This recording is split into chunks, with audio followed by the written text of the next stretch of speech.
for more on this, Megan Hayes, former Biden staffer, and Luke Ball, Republican strategist. Thank you both for being here. Let's get right into this. We have the private first class Ted Daniels, who is the Purple Heart recipient that Plattner is talking about, who says that he doesn't deserve to live. He has responded. The private first class Ted Daniels saying, quote, "I don't want an apology, and any apology from him, Graham, at this point would definitely not be sincere. What I'd really like is for Senator Elizabeth Warren, Chuck Schumer, Bernie Sanders, Hakeem Jeffries, and everybody else on the far left to tell my children to their face that they are endorsing and supporting a man who said that their father should not have lived, cheering on the death of their father."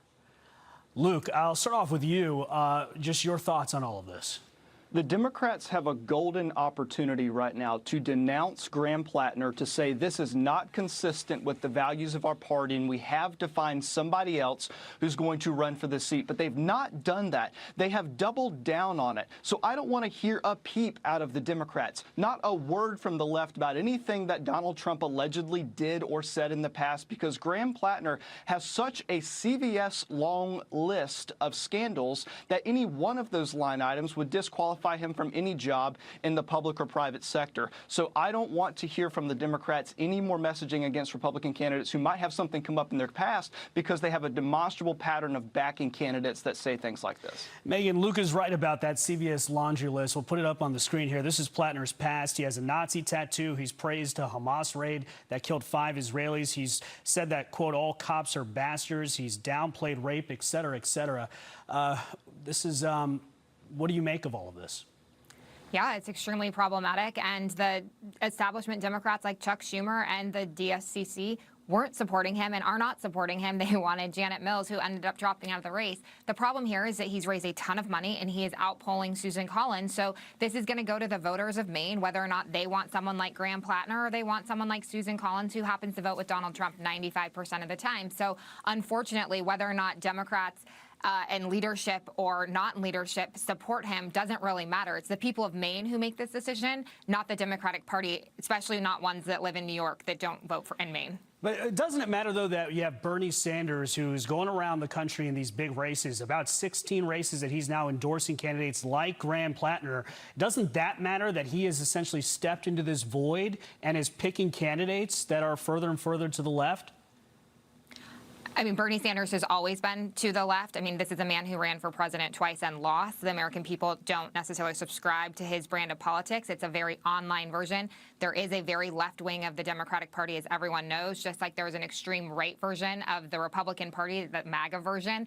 So moderates are what actually win races here, and I think that's where the Democratic Party has seen a lot of success. They've won 265 out of 295 races since the 24 election. So clearly this is in communities. We are running candidates that matter. And it just happens that in Maine, this is a candidate that's resonating with the people of Maine. Right. Whether or not he is successful in the end is yet to be seen. Luke, Spencer Pratt is running in the LA mayor's race. And this is something that everyone is talking about. I want to get your thoughts on why you think he's resonating and whether or not you think he can pull it off.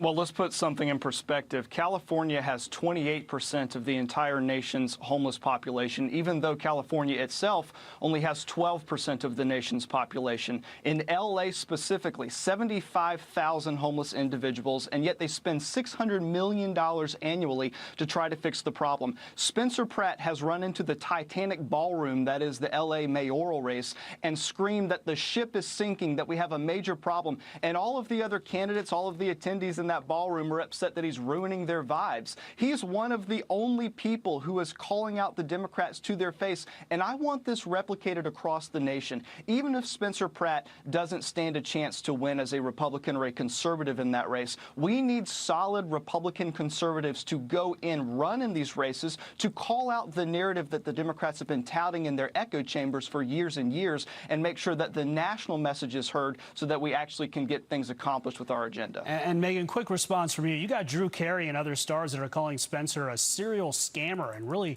going after him. What your quick thoughts here on the race? Yeah, I mean, it's extremely problematic that these issues have not been dealt with in L.A., and I admire him for getting in the race and attention to things and doing something different and having a more authentic voice. The problem here is that the LA's mayor's race is a non-partisan race, so it's not whether you're a Democrat or Republican, it's who has the best ideas because they go to a runoff. So if he's raised more money and he might have the votes, and like, why not try his views? I'm not sure that they'll work, and I don't disagree that he isn't scamming people. But again, this is why we have elections, so people can vote for who they find to be the best candidate, and at least he's being authentic in who he is here. Yeah, certainly is authentic in a race with candidates who lack that, and that is definitely getting national attention. Thank you both for being here, Megan Hayes and Luke Ball. Thanks again.